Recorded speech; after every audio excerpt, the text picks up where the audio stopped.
Banyak yang memang garisnya cuma segitu dikasihnya oleh Allah. Tapi dia ridho, ya Allah, Engkaulah yang menakdirkan seperti ini. Dia kerja keras, dia kerja cerdas, dia tidak kecewa dengan apa yang diberikan, dia mensyukuri.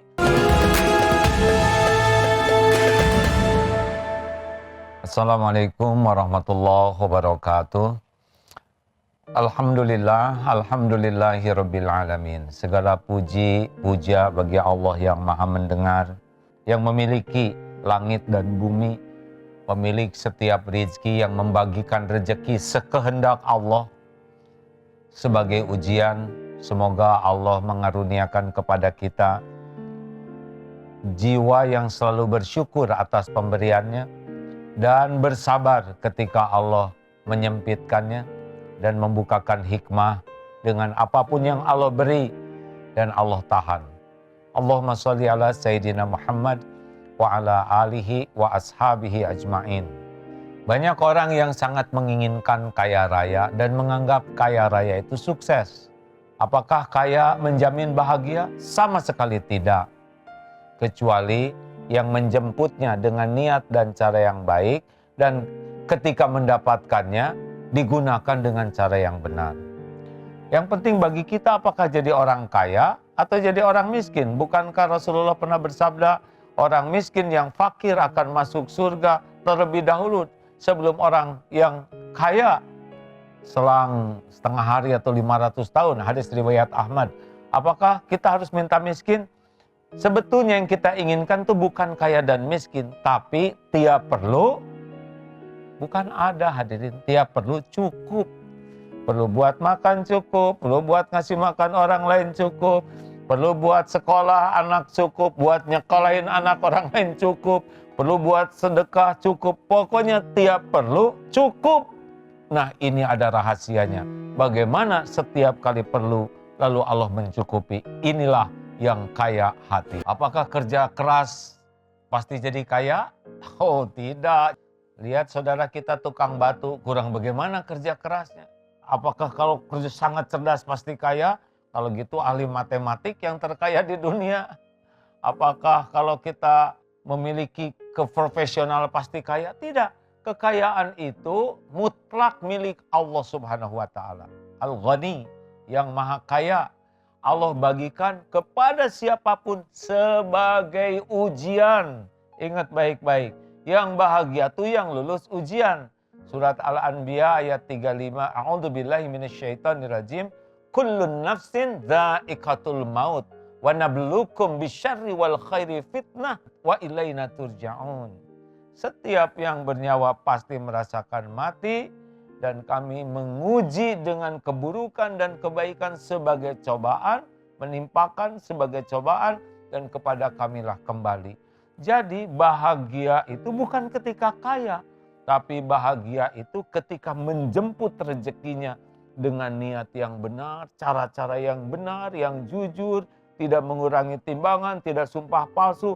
Pokoknya cara yang diridhoi Allah, ini baru bahagia, baik ketemu ataupun tidak. Ketika diberi oleh Allah, dia bersyukur. Dia yakin ini adalah titipan Allah, dia memuji Allah, dia manfaatkan rezekinya untuk bermanfaat di jalan Allah. Dia berterima kasih kepada orang-orang dan pihak yang menjadi jalan rezeki. Apakah dari suami, dari orang tua, dari kantor. Dia berterima kasih dan dia gunakan rezekinya itu untuk mendekat ke Allah. Dan kalau orang nanya, wah Bapak sukses ya, punya perusahaan bagus. Selalu mengatakan, At-tahadus binimah. Ini semua adalah titipan Allah. Ini semua adalah milik Allah. Ini semua adalah ujian dari Allah. Ini semua nanti akan dihisab. Barulah akan bahagia ketika melihat dunia ini. Tidak melihat dirinya yang hebat, dirinya yang sukses, dirinya yang kerja keras. Tapi dirinya yang diuji oleh Allah. Baru dia bahagia. Karena berhasil menjadikan kekayaan yang Allah titipkan. Mendekatkan ke Allah. Membuat dia semakin manfaat bagi orang. Demikian pula kalau episodenya miskin. Banyak yang memang garisnya cuma segitu dikasihnya oleh Allah. Tapi dia ridho, ya Allah, Engkaulah yang menakdirkan seperti ini. Dia kerja keras, dia kerja cerdas, Dia tidak kecewa dengan apa yang diberikan. Dia mensyukuri. Maka disebutkan oleh Rasulullah, qad aflaha man aslama wa ruziqa kafafan wa qana'ahullahu bima ata. Amat sangat bersyukur, berbahagia, beruntung orang yang diberi hidayah Islam, cukup rezekinya dan puas dengan yang Allah berikan. Sibuk bekerja, sibuk berjuang, tapi diniatkan sebagai amal soleh. Berapapun yang Allah beri, dia puas dan bersyukur. Dia tidak komplain kepada Allah. Dia yakin Allah sudah tahu keperluannya. Dan besok lusa akan ada. Sekarang ada, besok bagaimana? Besok ada Allah. Kemarin Allah yang ngasih rezeki, sekarang Allah yang ngejamin rezeki, besok juga ada Allah walaupun tidak ada dalam genggaman.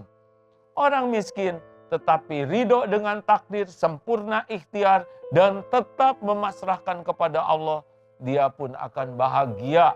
Jadi bahagia bukan ada dan tiada, tapi menyikapi ada dan tiada dengan sikap yang Allah ridhoi. Jangan pakai ujub dan takabur, karena Allah memberi sekarang, mudah bagi Allah mengambilnya sekejap. Kalaupun dikasih tinggal diambil saja, kesehatan kita tidak bisa menikmati apapun. Miliki 3M ini. M yang pertama, mensyukuri apapun yang Allah berikan. Yang kedua, membiasakan sabar dengan apapun yang Allah berikan. Dan yang ketiga tetap, menyempurnakan ikhtiar dan doa dalam hidup ini. Terlepas apapun yang Allah berikan kepada kita. Urusan kita bukan jumlah, tapi urusan kita adalah sikap. Bersyukur, mensyukuri, dan menjadi sabar, serta menyempurnakan niat, ikhtiar, dan doa di jalan yang Allah sukai. Assalamualaikum warahmatullahi wabarakatuh.